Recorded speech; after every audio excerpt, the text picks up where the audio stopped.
When you get sick, what's the first thing you do?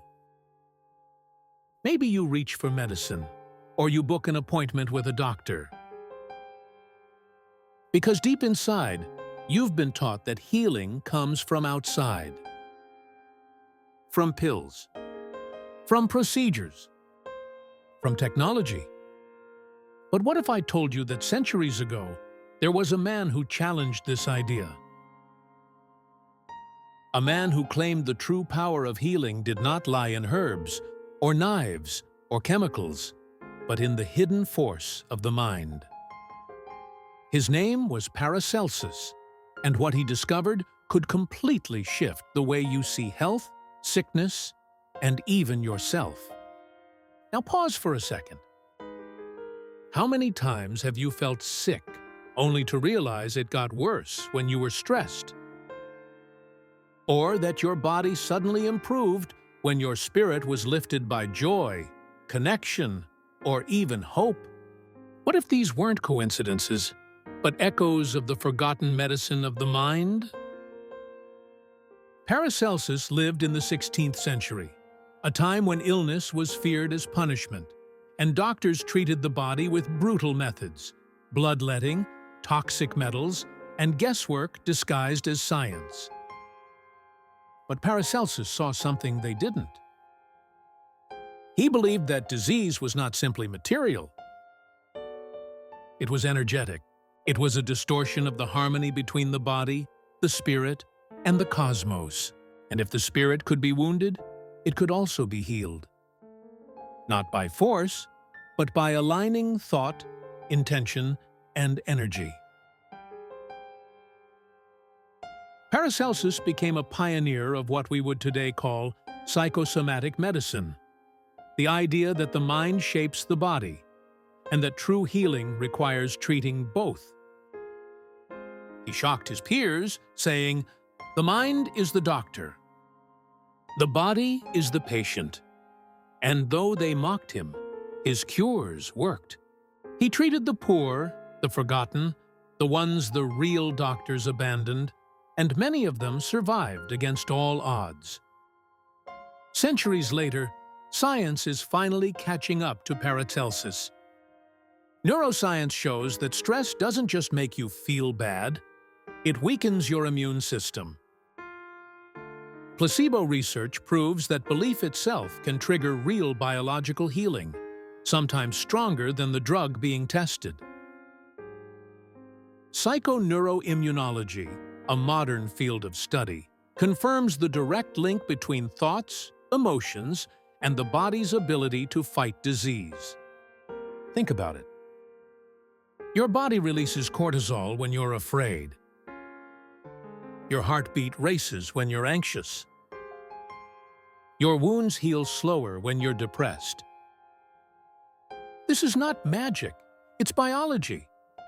And Paracelsus knew this long before any laboratory existed. So let me ask you, how many of your symptoms are not just physical, but messages from your mind asking you to pay attention?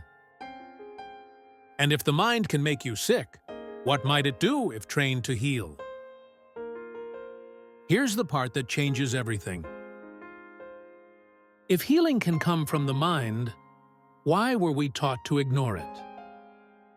Why does modern medicine still separate the physical from the mental, treating the body like a machine and the mind like an afterthought? The answer lies in control. Because a person who knows they can heal themselves, at least partly, is a person who is less dependent. And systems thrive on dependency. The pharmaceutical industry, the medical bureaucracy, the entire framework of healthcare profits when you believe the cure only comes from outside of you. So instead, you were trained to mistrust your inner capacity, to see health as a product, sold and prescribed. And the most powerful medicine, your consciousness, was dismissed as superstition. But here's the paradox. Even today, every drug trial proves the placebo effect exists.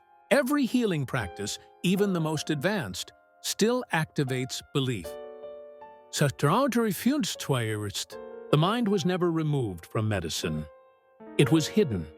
There are countless stories of spontaneous healing that doctors cannot explain. Tumors that disappeared. Wounds that closed without treatment. Patients who should have died, but didn't. When you trace these stories, one pattern repeats. They found faith, hope, or a radical change in perception. Paracelsus would have said, the alchemy of the mind was awakened. The true medicine had been remembered. Take search, for example, people who enter deep meditative states, or those who engage in collective prayer and intention. Studies show measurable physiological changes, lower blood pressure, faster recovery, calmer nervous systems. In other words, what Paracelsus called spirit is what we now call consciousness. And it can be trained, directed, and unleashed. Paracelsus often spoke in the language of alchemy.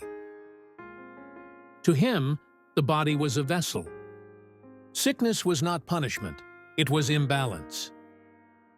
And healing was not the suppression of symptoms, it was transformation. The alchemical vessel is the perfect symbol here. When fire heats it, the substance inside breaks apart. But through the chaos of dissolution, something purer emerges.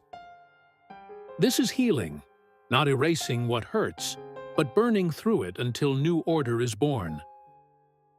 So maybe your suffering isn't meaningless. Maybe it is the fire of transformation, calling you to remember the hidden medicine within. How do we reclaim this forgotten medicine?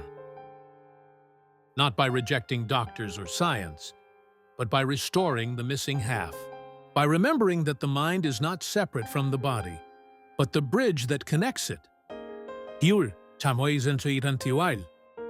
Practice conscious breathing when stress arises.